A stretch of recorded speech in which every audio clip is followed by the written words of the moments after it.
Welcome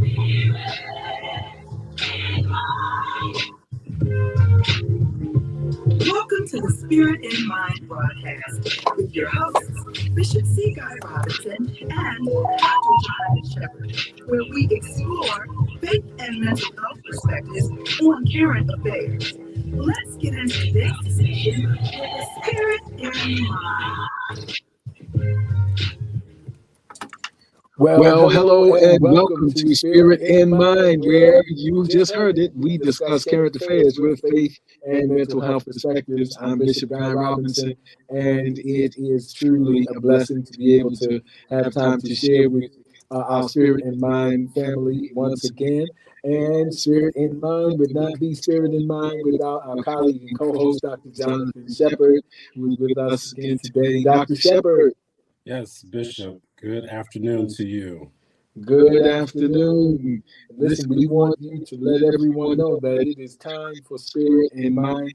There's several ways you can join us. Of course, if you're streaming, feel free to let someone know that we are streaming live, and we are live in the studio here at Praise 106. In fact, you can call us when we get into the discussion in just a few moments. You can be a part of our live discussion at 443-380-2803. Again, that's 443-380-2803. And you can be with us here live on Spirit in Mind when we get into our content in just a few moments. So Dr. Shepherd is going to share some other ways that we can stay connected.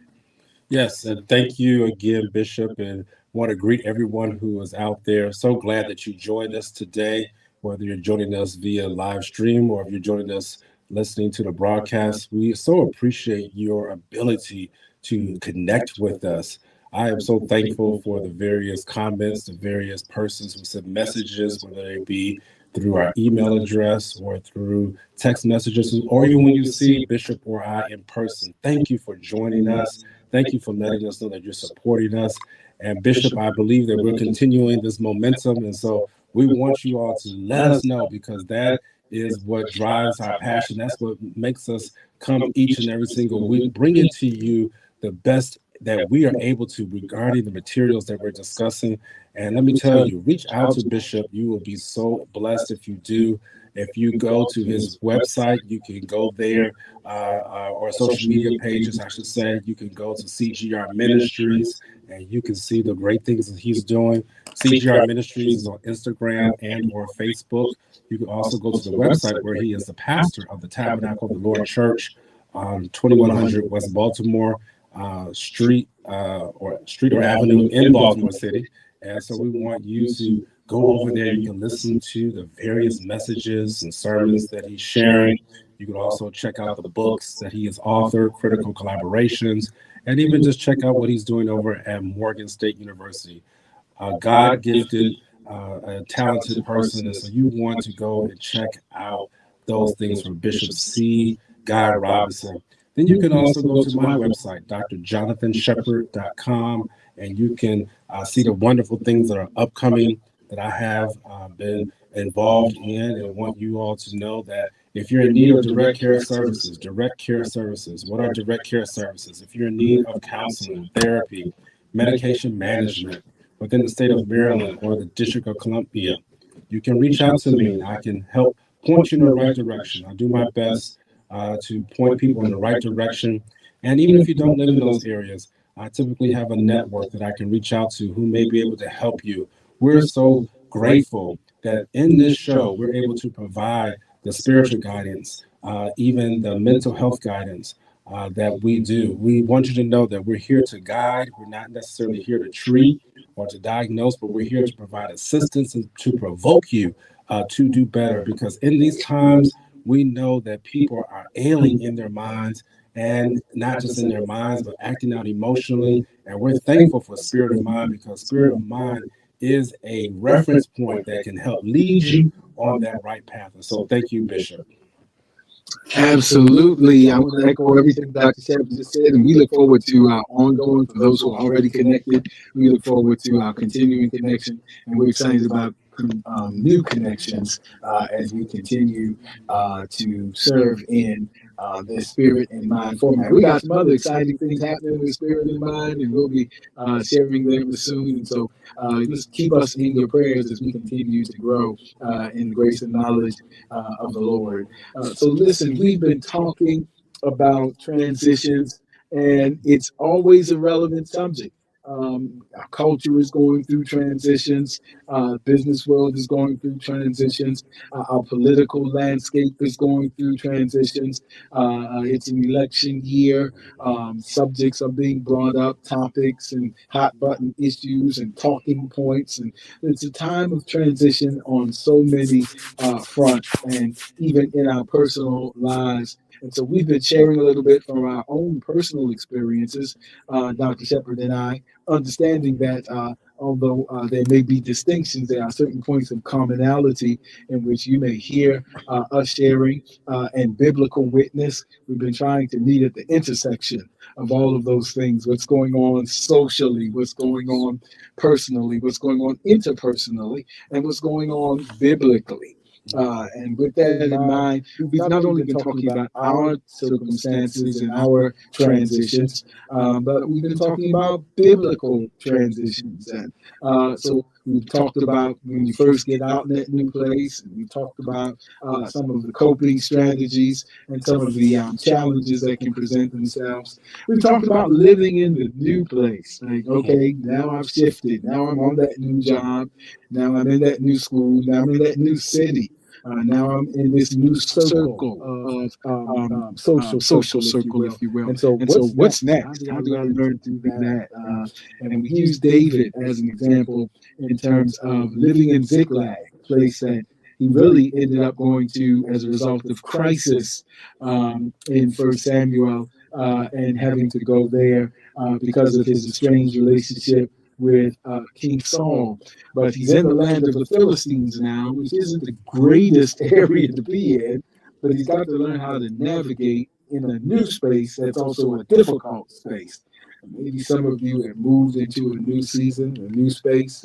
You're navigating through all the politics. David had to deal with King Achish and the politics of dealing with someone with whom he had historical issues. So he ran from issues into issues, and still navigating through those. And then while dealing with the Philistines, the Amalekites show up and dealing with different things. And so now we've been talking about how do you know when it's time to transition to the next thing. And we welcome again your insight. You can call it at 443-380-2803. Dr. Shepard's going to take us a little farther into this ongoing conversation. But while he gets ready to do that, again, you can call in. You can put your experiences in the chat line or your questions. We appreciate the dialogue and the interaction because we get better by talking together. So Dr. Shepard is going to take us further. And thank you, Sarita Watson and Sandra McCrae, and for joining us. And we are so thankful that you all are with us today. And let me tell you, Bishop, this has been such a wonderful time of sharing with other people, as they have said, man, Shepard, Bishop, you all are really hitting home, because it's hard to know when a place is a rest stop versus a final destination. Again, that every time I say that, it just kind of clicks within me, because so many times we find ourselves at that deciding point, place of decision, where is what I'm going through, is that is it a rest stop or is it a final destination? And as I was sharing with you all in previous episodes, been looking at how do you help determine if that is a resting stop or a final destination, because honestly, it's difficult. It's difficult to know at times. And I've been reading and really studying and meditating on God's word and reading books. I encourage you, this is just a little side note, please pick up a book. Please go to Audible or some platform so you can continue to fuel your mind, fuel your faith, fuel your inner man, because you must do that. It's hard to decide if you're at a rest stop or a final destination if you have not been supplying what you know it takes to keep you motivated and to keep you going. That's like trying to drive a car and not putting fuel in it after you have taken a long drive. That's something that you must do on a continual basis. We must be able to fuel ourselves. And that actually is one of my points, is that we must make sure we have the right type of fuel inside of us. I'll just stay there for a minute. Many times we are fueling ourselves with bitterness, with anger, with agitation. And what do I mean by that? Sometimes when we find ourselves in that destination, we're angry. We find ourselves because we're mad because things are not working out the way in which we had wanted them to. I can only imagine how David must have felt, and I'm sure Bishop will talk more about his emotions. But have you ever found yourself in a place where you were seeking refuge, trying to get away from the enemy, trying to find yourself in a secluded place? You're tired of dealing with the abuse that you're dealing with at home. Oh man, I wish I could get a witness out there. You're tired of dealing with that job. You're tired of dealing with those persons who make you tired, weary every single week. It's so bad that even on Sunday nights, you find it hard to sleep. You find it difficult to wake up on Monday morning to go back into that job. You find it difficult even to get out of your car to go back into that house because of all that you're dealing with. And now, again, I'm not trying to exhort to let somebody leave, or that's not what I'm trying to say. I'm just saying it can be hard when you're trying to make a decision about where you are if you have not been fueling yourself and you allow the anger, the bitterness, the hurt, the agitation, the frustration, the feelings of being overwhelmed. If you allow that to continue to be what you allow your emotions and allow your mental capacities to feed on day after day after day after day after day, you're not going to know once you find yourself in that place where to go next. You're going to start acting out of bitterness. You're going to start acting out of anger. You're going to start cutting off people. You're going to start making decisions that are not wise for you. So it is important to know what is fueling you at that time. I really want to hit on that today. We didn't get a chance to hit on that in previous episodes. But what's fueling you, or what type of fuel that you're using is so important as we're able to know that difference. Once you get in your home, once you get in that apartment, once you get in that house, you got to make sure you have the right fuel. You got to make sure that you're using the right source. There's some places where you can't just use kerosene. I'm really dating myself, Bishop. My grandmother used to use a kerosene heater, and I don't know if they even use kerosene today. I don't know. But that won't work in my particular home right now, because it's not going to fuel. It's not going to allow the heat to generate inside my house, and you know what, it might cause some deadly fumes to be put out. And here I am trying to fuel and heat my house with the wrong source. So hopefully you all are getting that practical application. So Bishop, I'm going to start right there, because that's where I am today. That's where I want to hang my hat. Knowing what type of source, what is fueling you, what's feeding you once you get to that destination. Make sure you're eating the right things. I can even stay there for what's your appetite like? Once you get to that destination. Let me stop, because I don't want to go too much further, Bishop. This is important. These are important things you're bringing up, Dr. Shepherd. And I'm grateful that the Lord led you to even take that route, because again, this speaks to this idea of the importance, because we talked about this previously, but it's a point of passion for me that I think has to be reiterated in our culture concerning the power and importance of prayer. As we check our sources and our resources, we have in some contexts, there's this concern about us reducing prayer to a very consumer-oriented culture rather, in which we live, in which we just kind of drop off our requests.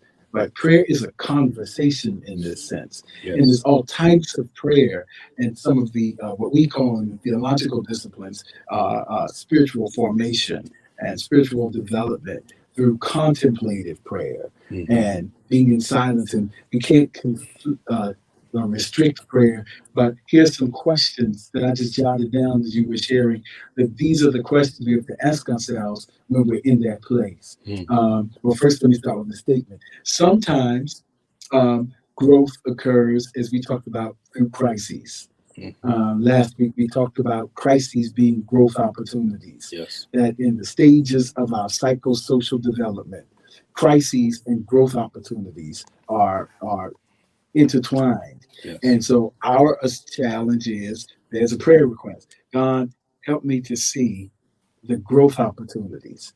And sometimes that prayer may be answered in multiple ways, and I'll get to that in a minute. But here's the prayer request: God, help me to see the opportunities amid the obstacles. It doesn't mean that I'm in denial or can't see the obstacles. I fully understand the obstacles, but lest I overly react to the obstacles, help me to see the opportunities that may be embedded in the obstacles, because growth opportunities come in the form of crises. For David, lest Ziklag would become too comfortable, the Amalekites were at least allowed, if not ordained, to cause disruption. And there's the challenge. So, do I deal with this? And that reminds us that although this place that reminded David is a place of respite, it is not my purpose and destiny, because the anointing that was on my life was not to be ruler of Ziklag, but to be the king of Israel. Right. And so that helps us clarify the differences that Israel and Ziklag, so we can appreciate the places that God sends us for respite, to replenish, to restore. But that may not be the place of ultimate purpose and assignment. So we have to ask ourselves. And then other times, I wanted to add this: growth doesn't always just come through crises. Growth can come through health. Pastor Rick Warren argued so well in the Purpose Driven Church that healthy organisms grow organically. Yes. And you don't have to yell it. I parented 4 children by the grace of God. I never had to yell at them, grow, grow, grow. What I had to do was nurture them. Wow. And do the best that I could to provide a healthy environment. There is something inside of them that is automatically conditioned to grow. And so one day those clothes don't fit. And sometimes it's not always crises. We just wake up one day and realize that we've grown. Wow. And growth is a healthy and natural experience. And so so these are ways. And so I'm just trying to guide some of our prayer requests. Here's another one. Am I being avoided, or am I being anxiously attached? Because avoidance can cause us to run, to tender resignations too soon, to quit, to give up, to leave school because we failed a test, to do catastrophic thinking, to go to worst case scenario. I'm going to get you before you get me. All kinds of things. I'm going to leave you because if I have these core beliefs inside of me that people leave me, then I'm going to get you before you get me. I have to ask the Lord to show me myself. Am I being avoidant, or do I have anxious attachment issues? Because anxiety and anxious attachments will make us hold on to the Ziklags when God is trying to move us on to the Israels of our lives. But I'm afraid to let go. Have I outgrown this, or is this an opportunity for me to develop new coping skills? Because this may not mean moving. It may mean that God is developing some stuff. I dealt with the last 3 things that challenged me by Lee. I always run. Let me do something different this time. Maybe God is trying to develop something else, that I learned how to have what we call critical, important conversations. So maybe it's developing that. So, and I close with this, Dr. Chip, for this section. When we ask these questions, these are questions that we can ask God in prayer to reveal to us. And that's what I mean by doing more than dropping off requests. But that's a part of praying. But staying for the answer and being open to the fact that God answers in different ways. I just jotted down a few of the ways in scripture that God answers. A still small voice, according to the prophet, not in the earthquake this time, not in the flood this time, although God has answered by flood with Noah. He has answered by earthquake. He has answered by burning bush. He has answered through tongues of men and angels. He's even answered through a donkey. That's how he talked to Balaam. He talked to Job in a windstorm. Yes. And so God has different ways of responding. So I want to add to that. God might speak through the sermon. So you need to go to church tomorrow. God might speak through the direct care services of the psychotherapeutic session that you have. God has all kinds of ways of speaking to us. And we have to be open to it. So even after we leave the altar, we still got to be open. He answers through natural revelation.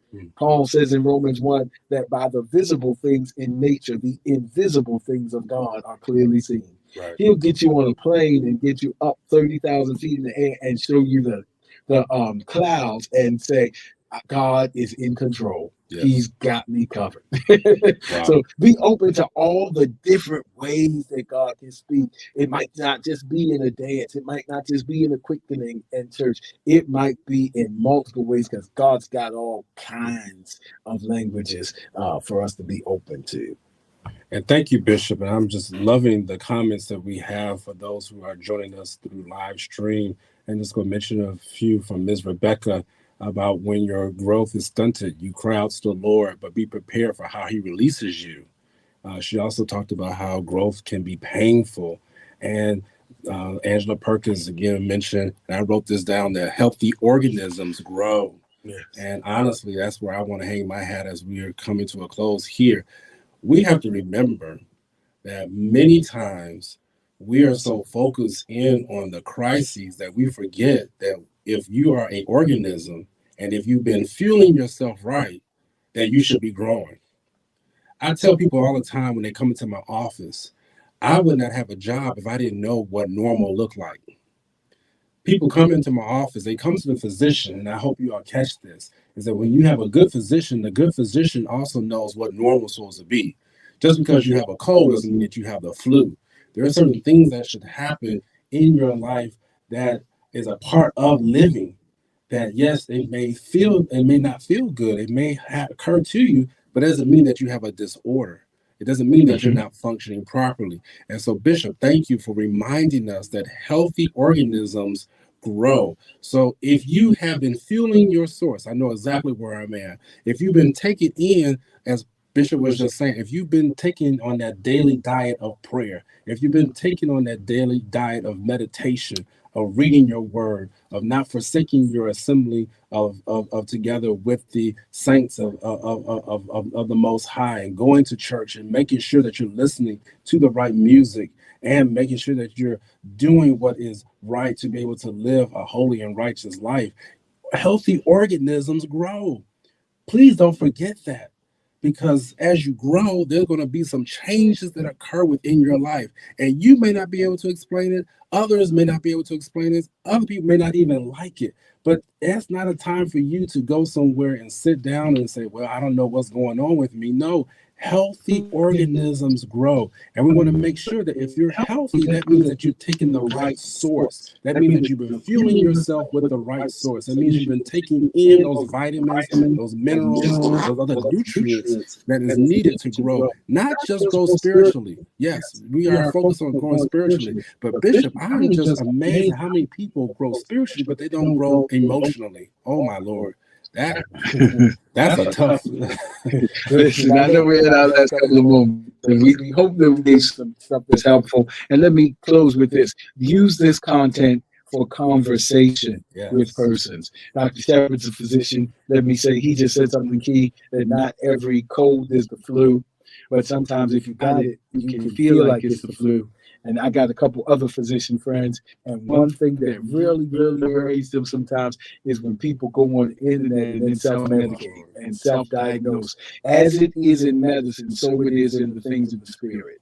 I know we live in an individualistic culture, but sometimes you need to have counsel. There's a pastor right now that has a message out. Say, I don't even know why this person left. They didn't sit, they didn't talk with me, they didn't say anything, because you self-diagnose yourself spiritually. That's not what the priesthood of all believers doctrine means. It doesn't mean we don't have accountability. It doesn't mean that there are some spiritual people who will have oversight to better diagnose where we are spiritually. You don't have to self-medicate. Go to church this weekend. Amen. Glory to God. Amen. Listen, I hope this has been a blessing to you. Have a conversation with your pastor. That's why he's a spiritual recovering. Don't self-diagnose.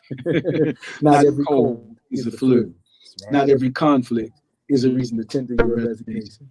Not every time that you didn't get an engagement or you didn't get a chance to preach or sing doesn't mean it's your season to move on. It means you need to have a conversation for a better diagnosis, because not every cold is the flu. You catastrophic. We gotta go. I hope this has helped you today. Tune in next time, because by the grace of God, we look forward to seeing you next time on Spirit in Mind.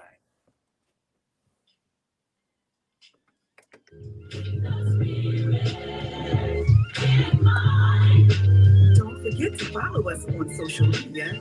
We're on Facebook at Spirit in Mind, and we're also on Instagram at Spirit in Mind Live. Join us next time for a new episode of Spirit in Mind.